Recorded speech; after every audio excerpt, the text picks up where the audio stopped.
received the goal. There's nothing to beat a win at Wembley. Black who's going to go for it. Black for the 1 point to win the grand final. For Halifax, and he's done it. Ben Black strike. Hello, welcome to another Talking the Facts of Life live stream. Proud to be sponsored by Clips Energy and Delivery. As always, my name is Mike Haig, and joining me to my left, or to your right, whichever way you want to look into it, is Mr. Rick Farrell. Oh. How are you doing? Right, mate, yourself? Oh, wonderful after that lovely win on Sunday. That even better win on Tuesday. Yes, definitely, yes. Hope you've already covered from that. Just about, yeah. My voice, after the game on Sunday, I came in the right croaky voice, and everyone was what have you been watching for? Halifax last minute win against Batley, but then those people came the day after on Wednesday, Thursday, whatever it was. And they had croaky voice for the England game, but this is a rugby league area. We're reviewing the Batley game, looking forward to the Widnes game. We're facing, who you heard in the intros, Stephen Tyra Baby. But let's look back to the weekend's game and let's get straight into it, shall we? So, as the description says, 4 in a row. A win against Batley and a statement made. Not necessarily the greatest game of rugby of all time, but it was one hell of a finish. And come with the hour, come with the man, Liam Harris, hat-trick, 2 maverick pieces of skill to win us a game there. And I thought there were times where I didn't think it'd come, even though I said last week we'd win. I'll get that in. I'll get that in to say I told you so. But yeah, I'm chuffed that we won. I'm chuffed that Liam Harris did it because, like we've been saying in the last few weeks, the halfback options are kind of up for grabs at the moment, really, because Scott Griggs is playing so well. Conor Robinson in, and Liam Harris is ebbed and flowed, shall we say. He's been brilliant in some games. He's been not as exactly bad, but not as effective in others. But my God, he was effective on Sunday. What have you got any views on that? Absolutely, Ricardo? mate. I mean, he's really stepped up since Conor Robinson's got injured. I think we've been saying that over the last couple of weeks, and with Scott Griggs by his side, they've really played well together. And maybe Griggs didn't have his best game at halfback on Sunday.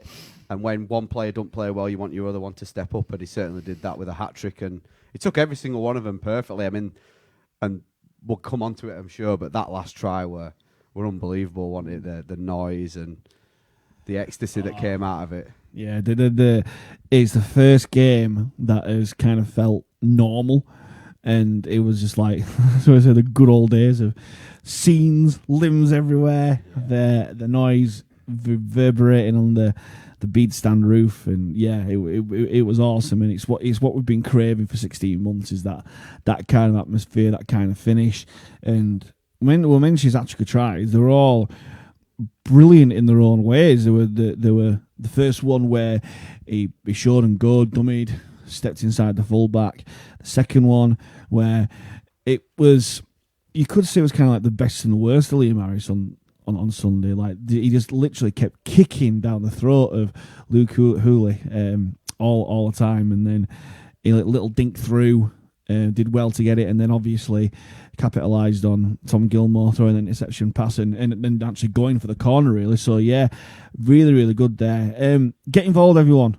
That's what you're here for. Get involved, show your comments, say hello. Please let us know who your game stars, men of the match on the weekend. Is it Liam Harris, an automatic choice because he got the hat trick? Was it Will Bernov taking his try well and being solid all game? Was it Amir Burrow, even though he got sin binned, he got us forward? And anyone there, really.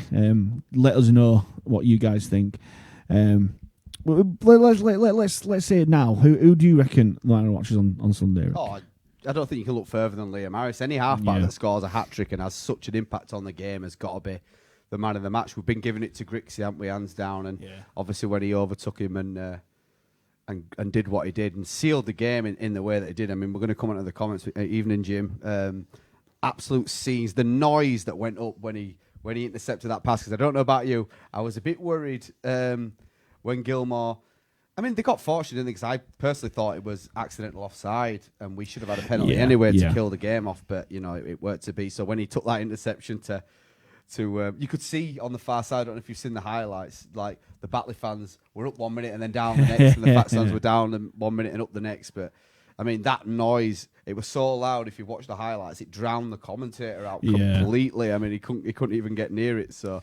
What a day, but yeah, Liam Harris had such a big impact on that game. You can't look further than him for man of the match. No, I agree. It's a story of our season really, and Grix did touch on it on the interview that I heard on Radio Leeds on the drive back. That we're winning games, we're playing well in that, but we're still not hitting top gear. There's still frustrating aspects of it. Like as I say, Liam Harris' kicking game for most of it was shocking because he literally passing the ball to Luke Ula, and it was just literally bomb after bomb after bomb.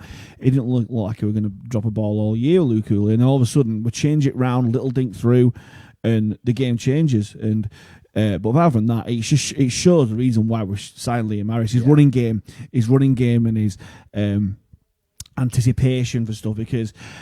Yeah, you could say he was fortunate to get that interception, but you've got to be in the right place at the right time. Oh, he read back. the game. He saw it coming a mile away. But then also, what really, really pleased me was that he actually went for the corner. He didn't just kind of go and take the tackle and run the timeout. He went for glory, and he's gone for it. And yeah, fantastic. And yeah, the atmosphere. I'm so glad you said it was really loud, because obviously when you're in the midst of it, you obviously think everything's loud, but in the stand, you were in the main stand there. It was really, really noisy. Yeah, and so glad that everyone was all together. The band was back, and that. But yeah, he just carried on from Swinton on the week before, where the atmosphere is absolutely fantastic, and long may that continue. I'd say it was a classic Fax versus Batley game, wasn't it? It was blood and thunder, middle of the field.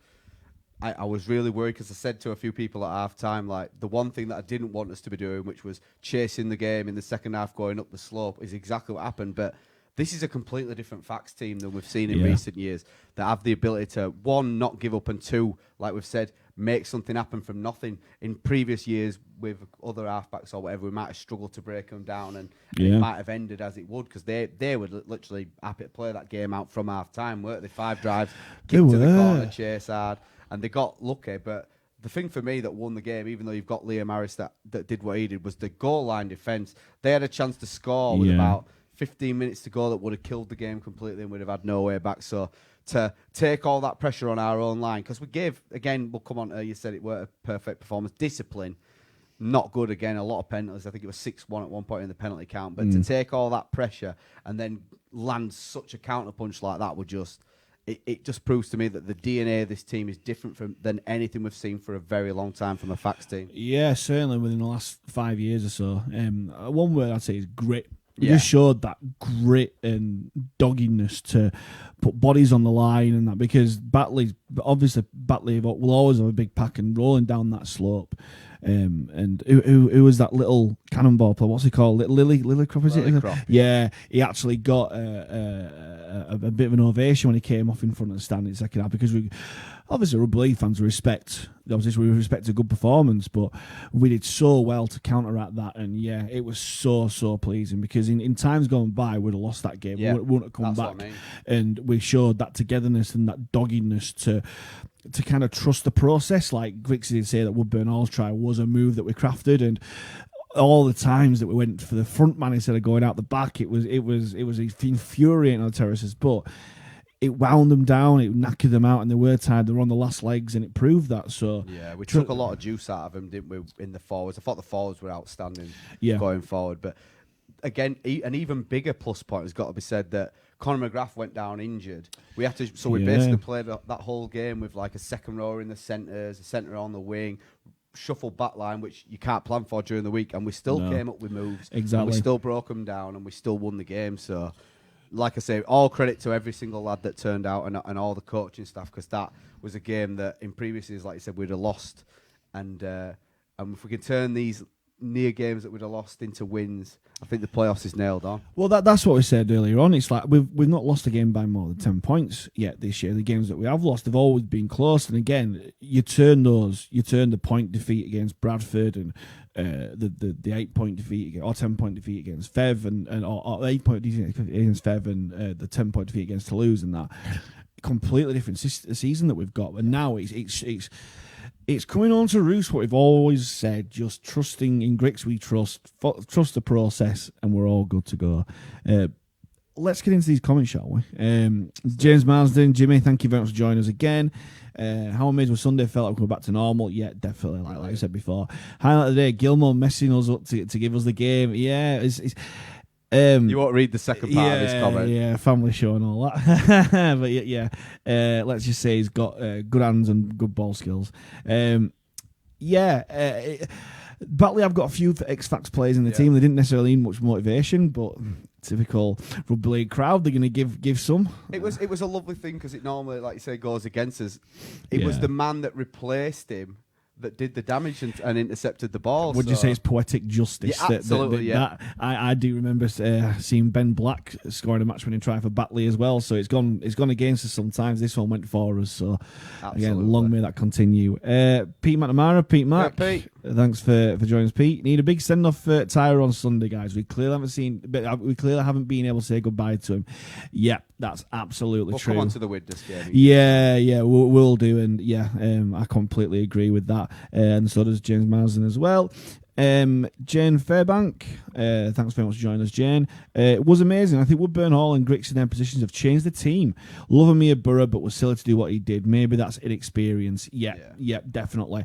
And that's the thing that you don't want to take out of Burrow's game is that passion and determination that he just needs to cool it a little bit. He's probably got a little bit too much Wigan in him at the moment. Well, I say at the game, he's got a combination of Siddle and Wigan in him, so it's a explosive combination, is that? But yeah, definitely an experience to obviously put pressure on the man, but there's no need to take him out. Yeah, he could have easily pulled out of it, couldn't he? And as we've seen, I think Ian's put on that he's got a 1-game ban that's been announced today, so we'll miss him for the Whitehaven game next week. So he will play arguably the bigger fixture, which is good for him. But yeah, I'm sure Grixie will be into him. He's known him a long time, hasn't he, from his Siddle connections and stuff, and he's a local lad. He'll know that he can't get away with that sort of thing, and it could have on another day cost us dearly. So we've had quite a problem with sin binnings this year, haven't we, really, for silly things? And I think eventually the message will hit home and we'll sort of turn a page, and we're going to have one squeaky clean game where we don't have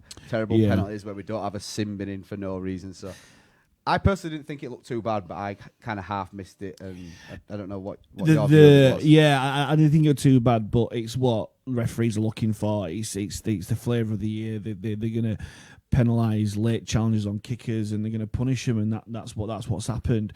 In times gone by, it wouldn't even been a penalty, I don't think, but it's a directive that they've got now on both sides of the globe, and yeah, it is what it is. You normally find that the teams towards top of the league have the best discipline, and we need to stop doing it, because better teams than Batley will fail. Look at Batley didn't capitalise, but you could also say that, again, our dogged defence stopped him, but we don't need to be putting ourselves under undue pressure doing that, because against the likes of Fev and Toulouse, that's where they will punish us. Yeah. But it's all a learning process. He's a young lad, he's Amir Burrow, and he'll learn from it, and it's that kind of old adage that if you can't learn from your mistakes if you don't make any mistakes and that sort of thing. So it's all a learning curve there. Absolutely. Come back to the first part of Jane's comment though about Woodburn Hall and their positions changing the team. I'll totally agree with that, because for me, Woodburn Hall's been player of the year so far. He's had a hand in everything positive that we've done. He's been rock solid at the back, taking the ball, catching the ball, last line of defence. He's done everything you want from a fullback, and it's kind of funny now when we're only seeing it now. Whereas he's always believed himself to be a fullback. It took an injury to Grix for him to play fullback. Have we wasted him in the centres or in the wrongful position for so long? And we're now seeing the best of James Woodburn all in a World Cup year. Yeah, true. We've always known how talented he is, and he's multi-talented, and we've used the phrase "jack of all trades, master of none." But the fullback could be his master position. He just looks so. I mentioned the word silky in previous way. He just looks so silky smooth, and he looks dangerous every time he gets the ball. And what also does, he looks solid. Yeah. He looks solid whenever he claims those high balls, but also the tackles that he makes. He chases back and makes those tackles, and he's just brilliant. And he's definitely undroppable at the moment. He don't look like he's gonna have a bad game, and you wouldn't want to move him around at all. And then Scott Griggs has been Scott Griggs last few weeks. He's just been class, and the halfback really suits him because he doesn't have to do that much running. He can use energy into those things, the attacking moves. And he did a really good kick, like when Harris kept bombing it to Hooley. Griggs did a kick where. It's kind of been said this year because of the no scrums that the kick to the sideline there's no real point to it. Yeah. I don't think it is, because I know people around me were like saying, what's the point in doing that? Fair enough, you're not going to get your minute and a half as before to form a scrum and that, but it controls the restart. Luke Hooley loves, like Bernard, loves broken field running. He's dangerous when he gets the ball against a broken defence. Kick the ball into touch, you get about 20, 30 seconds, fair enough, but you get a control restart where you can set up and control it. So rather than having a dangerous back running at you, you're going to have a control thing where you're going to get a prop running forward. You get the chance to set your line, don't you, in defence, exactly. And that can have a massive bearing as opposed to, as we saw when Hooley brought it out in broken field play. I think that was when Conor McGrath was down, but they went round the outside of us and put Broughton away. So yeah, I totally get that. And that's experience from Scott Griggs. He knows how to control the pace of a game. He knows where to speed up, knows how to slow it down. At that time, it was pretty much end to end. We were having a couple of sets on our line, but they were having a couple of sets on. We were having a couple of sets on their line. There were a couple of sets on ours, and it just needed that someone just to put it out of play, take a breather, and then go again. And again, that's where the class comes into and the experience. And again, long may that continue. I'm probably going to say that about 20 times this podcast, but yeah. Here we go. So, we've got a celebrity listener. I'll say a celebrity listener. He runs like a train. Mitch Carlane. Thank you very much for joining us. Up Tower. Congratulations on the wedding, pal. Yes, many congratulations. Thanks for joining us. Don't know what time it is over there. Is it early? Is it late or whatever? Is he up for work? If you are, then thank you very much for joining us before work. The perfect pre-work appetizer for watching. Might put him back to sleep. He might sleep in and miss his start. There we go. But no, thanks for joining us, Mitch. And again, if you are ever up this end of the world, be ace to see you again. Let's hope you have a little boy, a future Fax Panther. Yeah, definitely. What other comments we've got? No, we've got a few others. We've got a question. Oh, question time, lads. Here we go. You can bring one past player back to play in this current squad, but you have to lose one current player. Who are you choosing dropping and why? Well, it'd be hard not to say Mitch Carlane, seeing he's joining us now. Oh, God. What a question, Jimmy. Blimey O'Reilly. That is a question and a half, is that. Right, we'll come back to it. It might come to me as we're talking through. But yeah, that is an absolute belting question, is that. What are your guys' thoughts? If you want to answer James's question, it might give us some inspiration. I've got a few ideas. I've just got to think of who's playing now and who to replace. From our team, who's going to lose? Yeah. But yeah, I'll make a punt for one. Then I'm going to say Gary Mercer. Oh, okay. In the back row, maybe Garside. I don't know. Even though Matt's probably playing well at the minute, Gary Mercer I'd have back in that team just for everything that he brought, and I'd love to see him play for this Fax team when there were no fans in the stand, so he could celebrate in front of an empty South stand again. Yeah, definitely. Jim's gonna have a question every week for you lads. Question time with Jim. There we go. That's new feature, new segment. Any graphic designers get a logo made or whatever. Get a jingle there. Peter Wood, thanks for joining us, Pete. Hey, Pete. He's gone for my hero, John Bentley. I feel like we need more pace and power outside. Great shout. Yeah, well, tell you what, it's just typical. This podcast we spend, buddy, half an hour talking about who should play on the wing, and then Nick Rawsthorne decides to get injured, HIA, and. I've heard the story behind that, but I don't think it's something for the off season to talk about. I don't think it's worth mentioning just yet. But it's not as bad as we originally thought. Nick will feel a bit silly, and I think he might have a blonde haircut because of it at some point. So. Oh, right, okay, but yeah, all will be revealed. Nevertheless, we talked for half the podcast sort of about who should start, but Salty or McGrath, and then buddy. I think that's injured. Tower, right? Okay. Yes, Tower. So Nick Rawsthorne's doing all right at the moment. Mitch Carlane has said Matt Place for sure. Yes. Are we going to put him at prop then, Mitch? Hey, mind you, didn't he score his try at Batley? In fact, yeah, he the did match-winning try against on Batley. the worst. I mean, that is probably the worst rugby league game I've ever seen. What, 6-2? Yeah, I weren't there, unfortunately. I saw the highlights, and it was a small highlights of Matt Place. Awfully cold. But yes, that was the kind of day that you'd go, do I want to live on Bondi Beach, or do I want to be going up the slope in Batley in February? You know. Who else we got? Mark Cahill, Sharky, how you doing? Hi lads, up the facts Panthers indeed. Who else? It's Nick Barber, here we go. Sat in a beer garden in Huddersfield enjoying the show. Well, it is quite sunny. It's not as sunny as last week, so Roy Orbison isn't here to do the podcast. But yeah, great win, but let's take our hats off to Hewlett and the back row for Batley, who was outstanding. Not often have I ever seen a Facts crowd applaud an opposing player. He ran to us numerous times. I'd be signing that lad if he's available. Yeah, well, I mentioned it before. He got a good natured applause, and I think we're taking a little bit. But obviously, you want to see him, but kind of looked to us, kind of like, what? What? The Batley Boys fans applauding me here, but no, like as I said before, we are a knowledgeable bunch, and we will give respect to players who've played well, and he did have a really good game, but not good enough to win. That's it. Here we go. Pete Max said place Matt for Matt Place. Well, while we've got Mitch watching, Mitch, what was your favourite try that you ever scored for the Panthers, even though it weren't the Panthers at the time? Get that in the comments. And anyone watching, what was your favourite memory of Mitch Carlane, the train? Yeah, or like your best moment, single moment. I'll do single moment. Melting pot.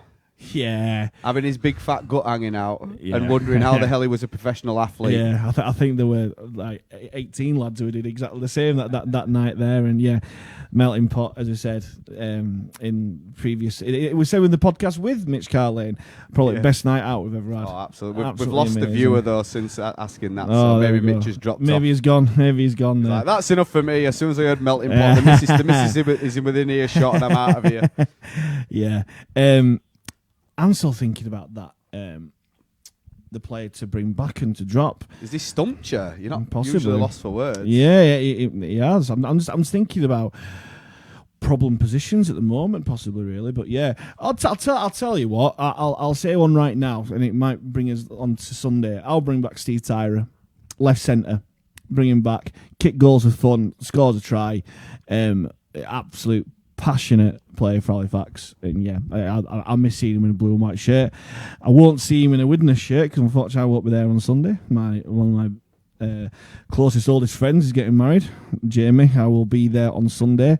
Might be checking my phone from time to time, but I will be there. I'm slightly gutted that I won't be there to see give the send off that he deserves, but hey ho, such is life, and. Friends definitely come first in this respect there. What else have we got? Nothing really relevant. Everyone's really. Just ribbing into each other. The comments are that, the people watching are that into what we're talking about. They're having an argument in the comments. It's the banter buses here. Bantersaurus Rex. But yeah, I think there was someone else who joined us on the comments. I'm sure we missed someone. Jamie Ambler. Yes, hello Jamie. Thanks for joining us. Give James's wankers. Give the comments that might get. Well, can't we believe now it's live? We're live. How dare you? Yes, there we go. And yeah, Jane Fairmax says again, defense has been great. Definitely. Again, I think it was Jamie who put on social media about the amount of points we've not conceded and Yeah. what we have, it's ridiculous. It's such an un-Halifax stat is that. Fair, we used to scoring a lot of points with Callan, but we used to conceding a lot.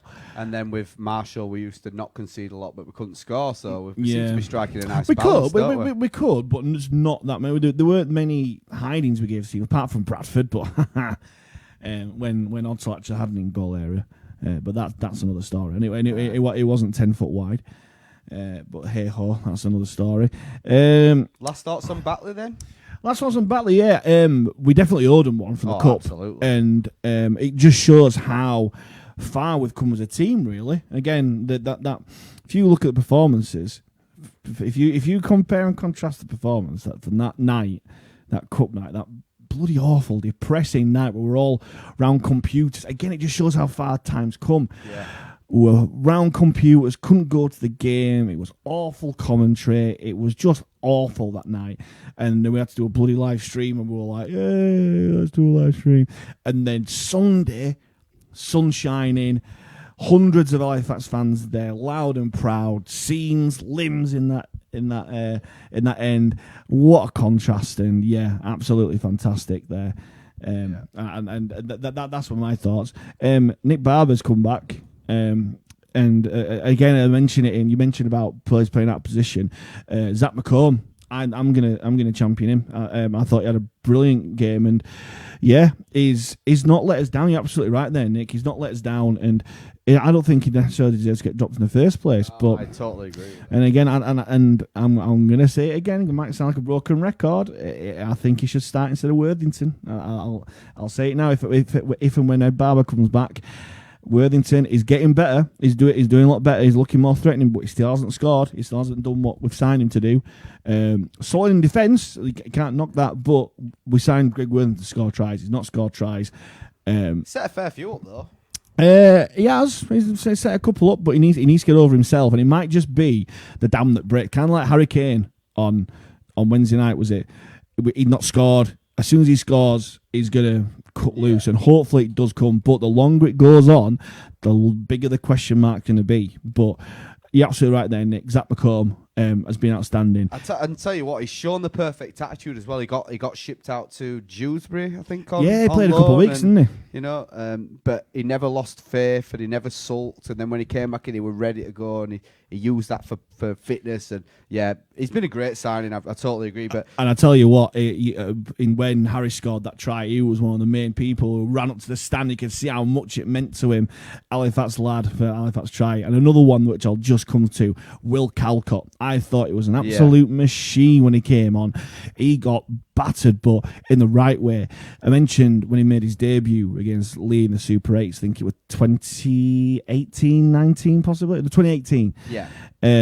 Oh no, it was 2017, I think. 17. Yeah, it was, yeah. And he looked like a boy, and he looked like he'd come back from the trenches. He came, and Sunday, it was absolutely brilliant. I think he made some pace on him for a big lad as well. He's got an engine. I think he made 3 tackles in one set, and he just offered himself up, never got dominated, and it just shows the depth we've got in this squad. Where he's not played for a few weeks, but he's again another local lad. Kind of overlooked when thinking of the big names there, and he's not put a foot wrong, and I want to champion him because he definitely deserves it. Well, I'll tell you, one player I want to champion, and he put in a real heroic shift for us and showed what it means to be a captain of Halifax. Brandon Moore, to play 80 minutes with a ruptured bicep and have it strapped up. And I think Grixie said in his post-match, didn't he probably shouldn't have played, to be honest. You know, he were in no fit state to play, but he didn't want to let his mates down. He put his hand up, and he were brilliant.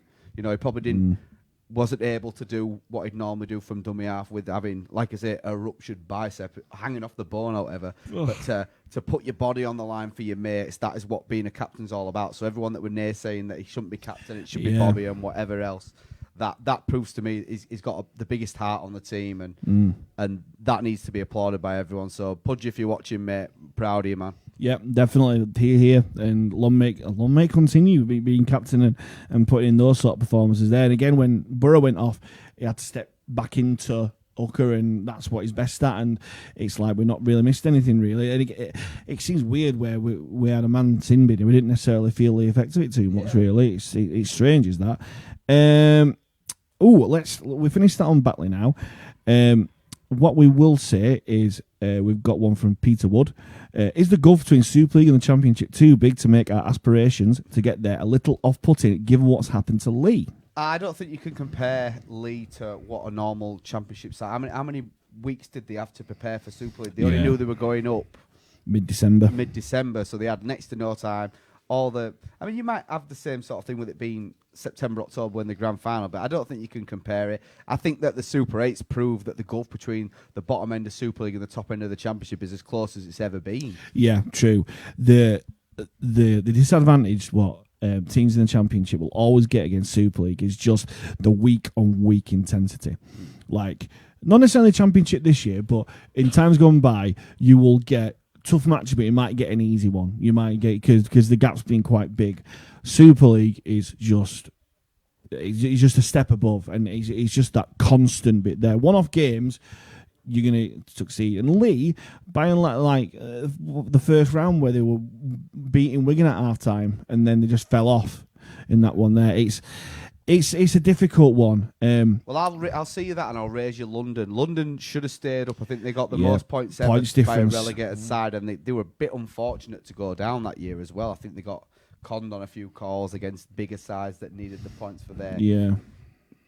I don't want to say too much because you never know who's listening and we might get in trouble and our access rescinded or whatever. But yeah, I'd say London with homegrown players as well, none of this going out and signing all these NRL offcasts and whatever. They'd built their own academy lads up, built a team around them, and they got up to Super League. And like I say, on any other year, they would have stayed up. I think they went down by points difference of about 15, 16 points, something like that. It was nothing. So yeah, I don't think the gulf between the two leagues is that big at all. No, and I just think Lee have been slightly unlucky. So they only found out.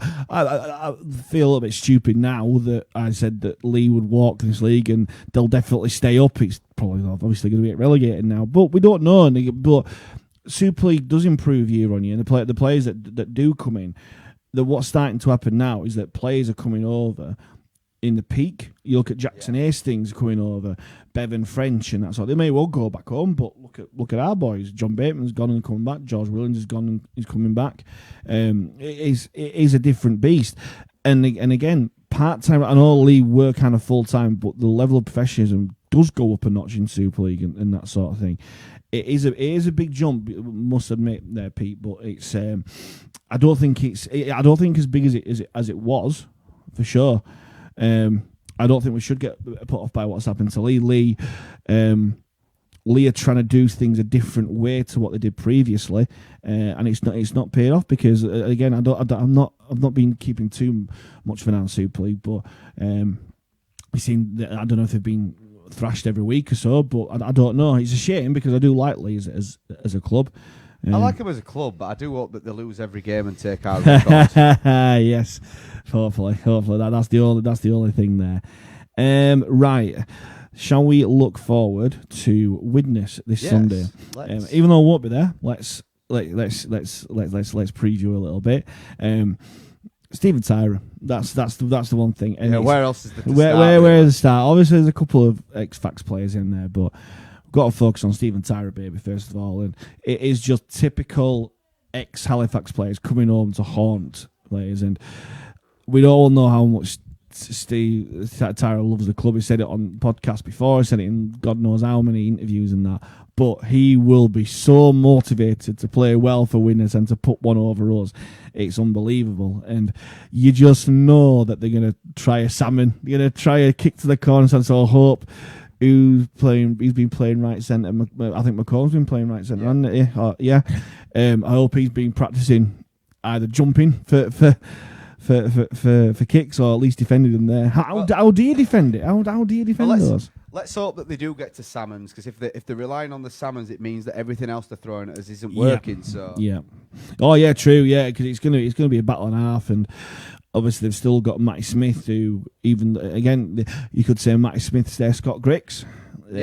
Old campaigner, legs have gone, but he's still got class about him. And I've heard from people that if you stop Matty Smith, you stop Widnes. If that is the case, then should be a simple run out, but it's definitely not going to be. And another X-Facts player that we're going to see there is Shane Grady. And you could mention there, if it's one player bring back, I'd bring back Shane Grady, because he was absolutely quality for us. He's a quality player, underrated in terms of his football skills, but he can be a battering ram there as well. And it'd be hopefully he's on the end of a hiding.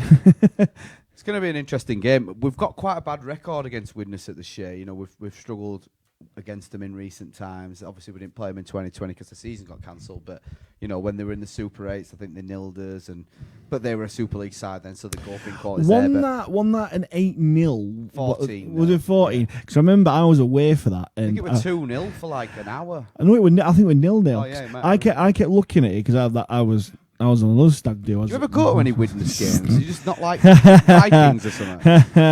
You know, the plastic scousers and all that. Yeah, I was checking it. I thought the Sky Sports Live thing were broke because he kept saying 0-0, 0-0, 0-0, and I was like, what the hell's going on?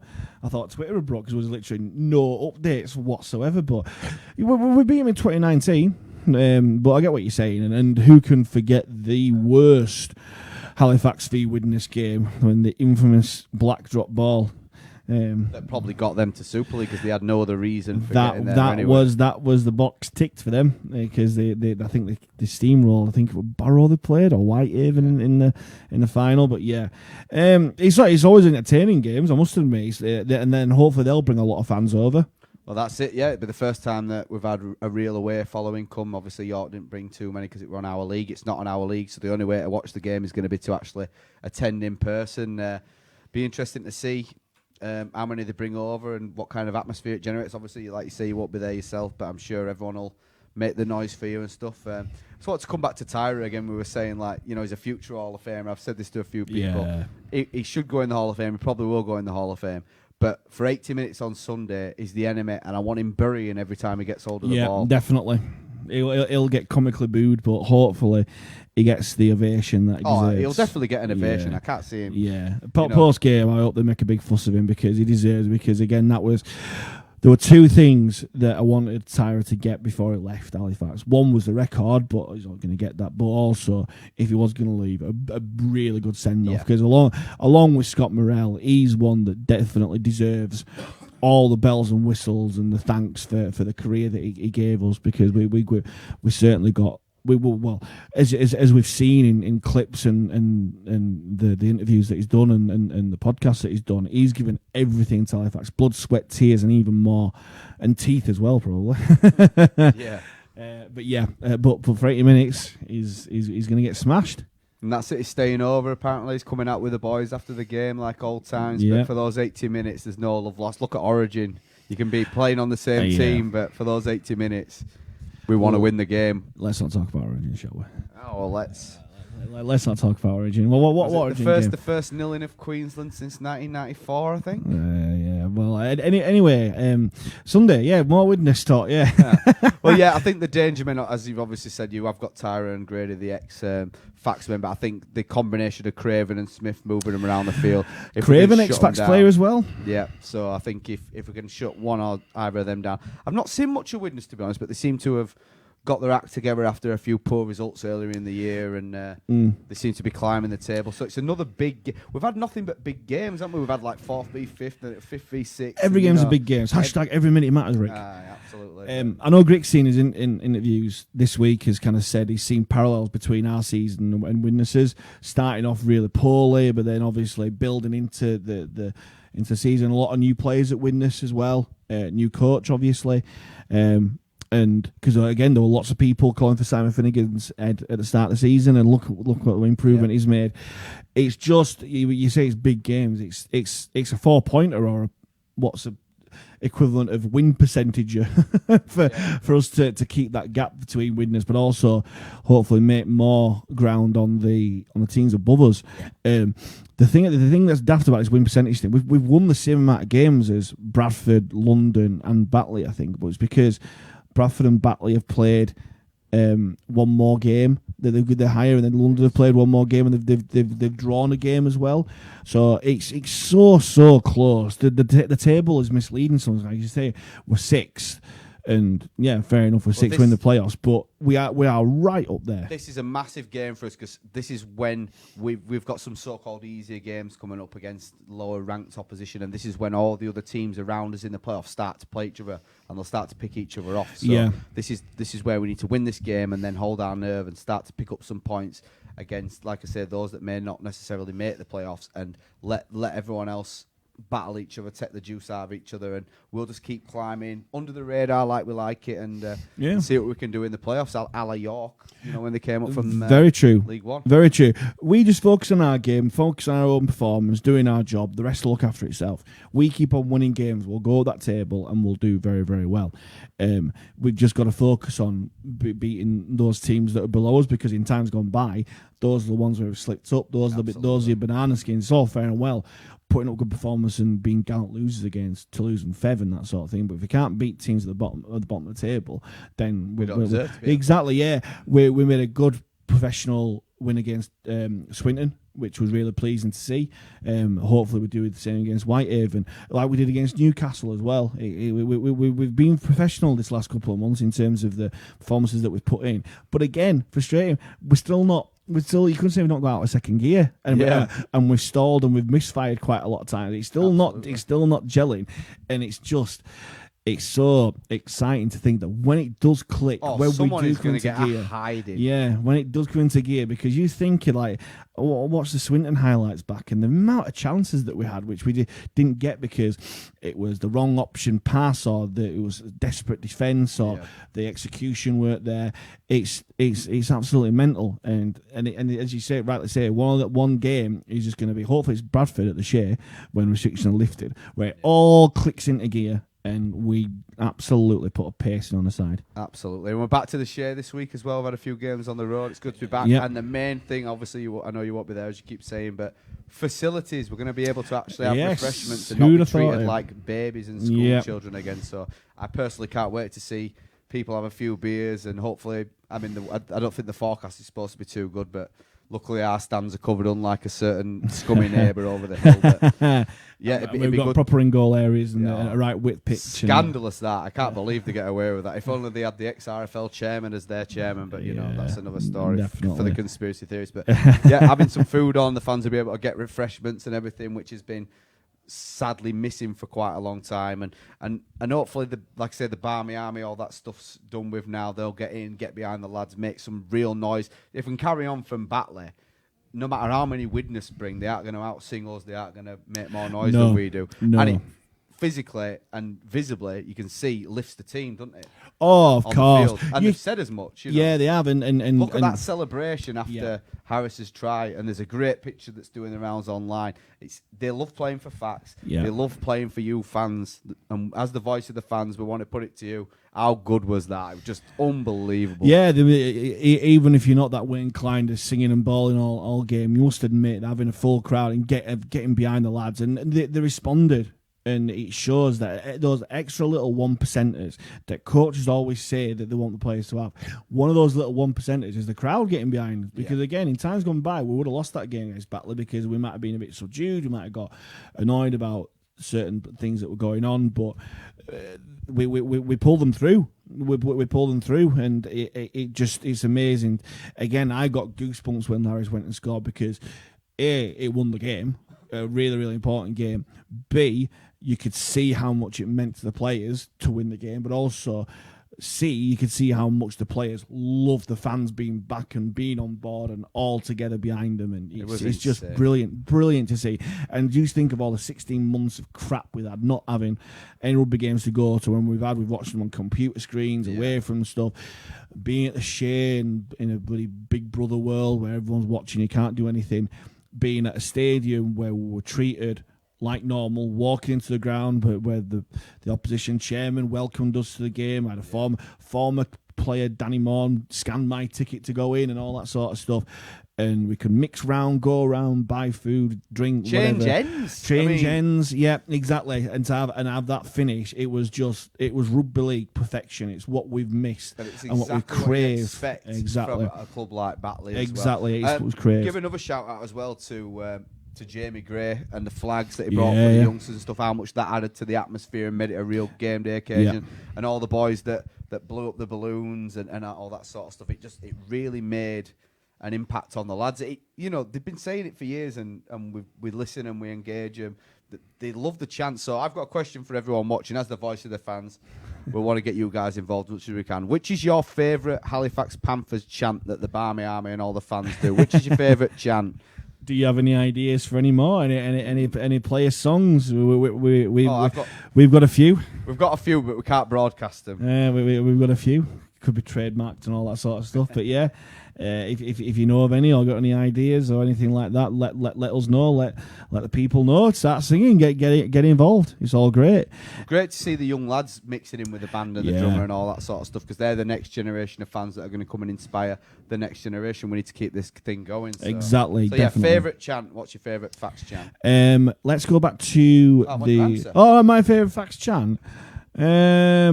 I love it when, twist and shout, obviously. Twist and shout. Setting you up all bowling underarm for you. I was even going to start doing the dance moves to hint you. Maybe I was shaking up, baby. Let's go back to the comments, shall we? James has answered his own question to decide who to drop, an ex-player to drop in for a current player. He decided to bring back Will Sharp, dropping McGrath. Well, I'll throw it back to you, James. If James Saltonstall and Nick Rawsthorne were our wingers, would you still say the same thing? Would you bring Will Sharp in instead of Salty or Nick Rawsthorne there? Sharp was amazing, proven try scorer with tons of pace. McGrath wouldn't have a look in if Will came back. It's funny how things are. When Will Sharp first came to Halifax and played in the wing, he didn't have a great season and he felt the wrath of the fans. And then the season after, it was kind of between wing and fullback, and we saw the best of Will Sharp. And all action. He got star man, didn't he, as well, for the player of the season, and it was a part of everything good that we did that year. So yeah, I agree with that. But you see a bit of Sharpie and Woody, jumping up, fearless to take these kicks and returning with no. Yeah, and Nick Rawsthorne as well. Nick Rawsthorne has done brilliantly the last couple of months. I think Newcastle was the watershed game for him. He just looked more like Nick Rawsthorne that we've seen for Toronto and OKR and that. And yeah, it's an embarrassment of riches that we've got. And again, with Nick Rawsthorne being injured, we didn't necessarily miss him. And again, McGrath being injured, we didn't miss him. McComb went onto the wing. We found a skillful French centre called Kevin Leroy with a little cheeky sidestep and grubber kick through in all one moment. It was a bit of a oh la la, je ne sais quoi. Well, he'll be fancying himself as a back since that 40-metre try that he scored against Sheffield, where he left their backs for dead. He left their wingers for dead, didn't he? Exactly, yeah. But the things that centres need to do is recover straight away and not stand for 20 minutes with their hands on it, kind of thing. Back to the comments. Vicky Webster, absolutely love this week. Yep. We did, and what she also will have loved is the vibe from the fans at Batley, which Gavin Parkinson mentioned. Genuine 18th man or woman, whichever gender you want to use. But yeah, absolutely agree with you there. It was said the first time we've felt normal at rugby games since coming back and that. It was just I'd say the word utopia. It was. Really, the sun was shining. We all got in early, mixing behind that main stand in that area there. Back changing ends at half time. That finish, it was outnumbered just a team brilliant. At home, man. It's quite some feat, isn't it? The noise was just absolutely brilliant. And yeah, I'm so glad it's like, and hopefully it continues on Sunday. I hope that vibe that we got at Batley goes to the Shea. It's nowhere near as Community State as it has been previously, and it is a win and it's an amazing atmosphere, and yeah, I hope it's the case there. Sean Ewell, thanks for joining us again, Sean. McGrath start out of all three wingers for me. Scores tries that some of that only the best wingers in Super League can finish. Yeah, he's certainly acrobatic and he's certainly a modern winger in that respect there. Yeah. I can't see him playing this week, though, if he's failed his HIA, because he was knocked out cold on Sunday, wasn't he? And which is, excuse me, probably a reason why Batley got their only try of the game, because that gap is where we would have been able to push our centres in. And so, yeah, without him, that was the only chink in our armour, wasn't it? But I totally agree. I think McGrath's been great since he came in. I think he's been unlucky not to sort of had other lads moved out of the club so that he could be our sole starting Yeah. winner. You look, I think he scored a hat-trick on his debut, didn't he? At Sheffield. When Sheffield played at Wakefield, At Wakefield, when we scored 54 points and McGrath were outstanding that day, and then he gets dropped and he struggles to get back in. If you listen to Grix's interview when he were talking about it, when he first got picked for the Swinton game, I think it was, he's saying you've had Salty who's having not necessarily bad games, but not as good as we know he can be. You've got Foxy training the Storm up in training. You've got to put him in, and he comes in and does what he does. How do you drop him? You can't. Exactly. That is the selection headaches that coaches hate, but they also love. That's the ones they want, and it's what we all want. We want a squad of 25 players absolutely itching at the bit to get there. I know McGrath mentioned on his previous interview with the club, Ben Tibbs. We've not seen him at all this year. Kind of the forgotten man. He's a very young lad though, Tibbs. I think he's only 18 now. Right. But again, if he's itching, it's great to hear that he's itching at the bit to play and that. And well, he might get his chance. So, this is typical. I don't know, for anyone that was watching the show last week, we had a whole debate about which winger you would pick. And now we've got two out with HIAs. We might not have any choice. We might be putting someone as a centre on the wing. So who knows, man? We need to stop talking about these things. We've been jinxing people. Let's not do a podcast. No one will get injured. We won't have any debates to make. That's what we'll have to do. We're coming into the final 10 minutes. If you want to get your comments in about anything you want to talk about, voice of the fans. Yeah, definitely. Why rugby? Well, we'll touch on the England Combined Nations game because we touched on it last week. I thought you were going to talk about the actual England game. No, not the England football. Yeah, we beat Germany. Yep, great stuff. Yeah, we did. I'm only just recovering from it now. But yeah, the England Combined Nations all stars team. What mouthful that is. What do you reckon? I've seen a lot of people saying it was a negative aspect because why arrange a game that you're going to lose, all that sort of stuff. But if you're Sean Wayne, you want as much contact time with your players as much as possible. And again, it just shows how much attention I pay. I don't think the likes of Hastings, Connor and Lehman were going to play for the Combined Nations game, but England lent them so they could actually get a game because Super League clubs wouldn't release them. But it's one of those where Jermaine McGilvery, he's put himself right back in his show, and Sean Wayne should have picked him. Jackson Hastings. Connor. Yep, Jake Connor had a wow of a game. Name going down as why is he not playing for England? Yeah, and Cruz Lehman. Lehman had a fantastic game, and I wouldn't have even involved him in the conversation for England Hookers, but he had a wow of a game. And I always try to look on the positive aspect of these sort of things. Hopefully it's put some light bulbs in heads that if we try and play in an NRL way, because I think we got too drawn into the structure of the thing there.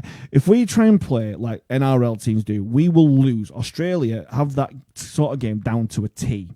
The only way we are going to beat Australia, New Zealand, Tonga is by playing like a Super League club, off the cuff, throwing the ball about a bit and taking chances. And hopefully, with the likes of Tompkins in there, I thought Luke Gale had an okay game, but halfbacks are completely up for debate on there. We were missing Johnny Lomax, obviously. George Williams comes into the conversation. Well, this Gareth is the thing Widdop. as well. This is why I think it's a bit of a nothing game. That is not the real England team that's going to be playing in the World Cup. There's not a single NRL player in where you know that. I mean, maybe Wayne's a bit less biased towards the NRL than Wayne Bennett was, but 90% of the English-based NRL players are going to get in that England team because they play at a higher standard every week, and which therefore means that they're. But again, don't you think it's feeding to the point I'm making? Is that if they're too ingrained in the NRL way, it's not just that. I do get it because you sort of see that with Josh Hodgson, don't you? Where he tries to boss it like he does for his club and ends up sort of hindering the players around him, you know, by taking too much time on the ball or whatever. I just think that they genuinely play at a higher intensity week in, week out. And it's not always about the structure. It's about being able to have the fitness levels that some of the Super League players might not have. So the game's faster down there and whatever. But yeah, like I say, it's a bit of a nothing game. We've got a really bad record in these games against Exiles and we have. bloody bad. But then again, we go and smoke France 50-0 every time. So what's the point in It's that? one of those damned if you do, damned if you don't. Exactly. Well, you need some sort of contact. You need some sort of preparation there. It's better than a training session, isn't it? Of course it is. And still, it has no bearing on the end of the year. I mean, do we even know if the World Cup's going to happen? Yeah, that's a complete other topic for another day. Hopefully it does. And I'm of the thing where I know that some people are saying, "Oh, if Australia and New Zealand don't aren't going to turn up at World Cup, we should postpone it." We should. No, do it regardless. You should do it regardless. We've put so much time and effort into Just this. because you've got tickets, Diego, come on. No, I would say even without. It is, like I continue to say, it's going to be the first big event where there's going to be no restrictions whatsoever on there, and we need to put on a show. And if England win it, and fair enough, if Australia and New Zealand don't come, we've even better chance of winning than we already do, then so be it. And if Australia and New Zealand spit the dummies out the pram and take the toys home and watch from the outside, then let them do that. Not sure about that. If you're going to be the best in the world, you've got to beat the best in the world. And if they come, it'll always be that World Cup with the asterisks next to it. And who wants that?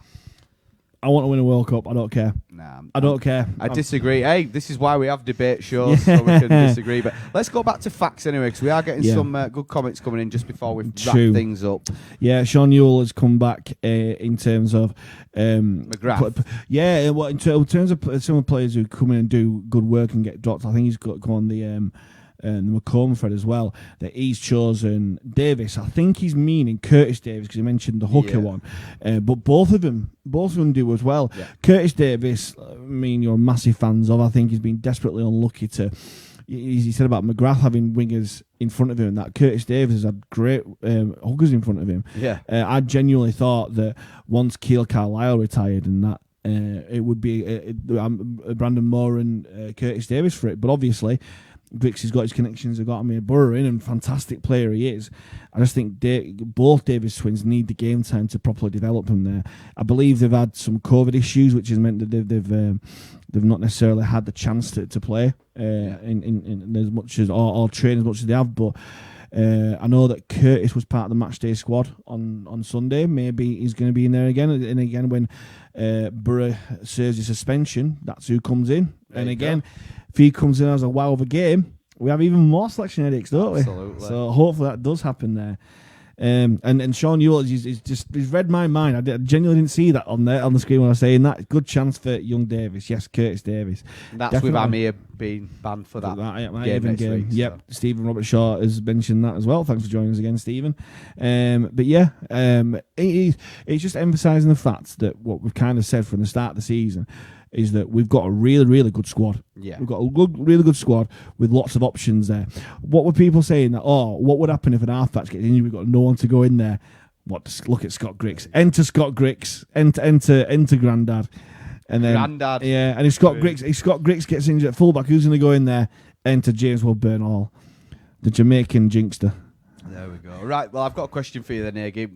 Where's the game won and lost against Widnes? What do we need to do well against Widnes to come away with 2 points? I think we need to start well, which is not something we've been really done in sort of games.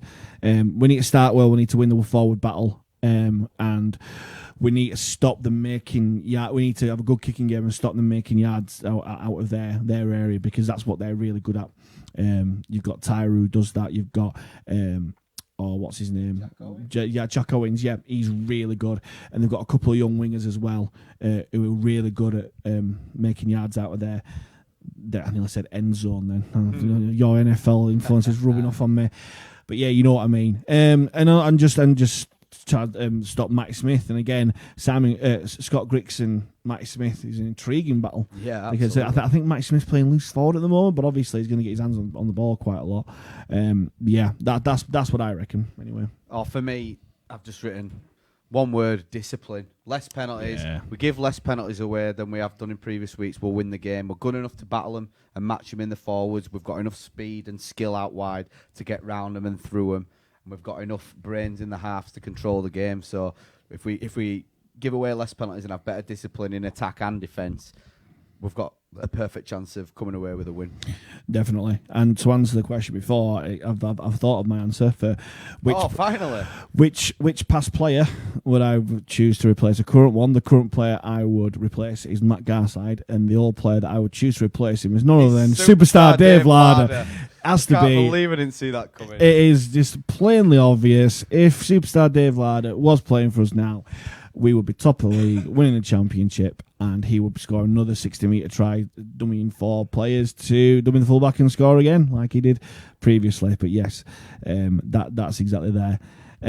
Sean Newell has come back, and yeah, he's good at reading our minds. Is Sean? Do what we do what we've been doing, keeping discipline and no errors, which said about no vaccine for the last 3 years, and probably think the competition for halves is doing wonders. God knows what Grixie will do when Robinson's back. Yeah. Connor Robinson, friend of the show. Exactly, and that's why he's in that position now. And again, I'll keep asking the question. Those who wanted Grix out at the start of the season, what are your thoughts now? Where are you? Yeah, exactly. I know it's not interesting. I'm on the wind up. But yeah. Where are you? The people who, it's a genuine question, because we're all free to change our minds and have thoughts and that. And I was seen as slightly delusional for sticking up for Grix when we were going through that rough patch, but the cream. We sat here, didn't we? And took a lot of abuse for. Oh, come on, boys, clueless. You don't know what he's talking about. And he's, for someone who's clueless, coach, he's certainly doing very well at the moment. And the cream always rises to the top, I always say, and that's exactly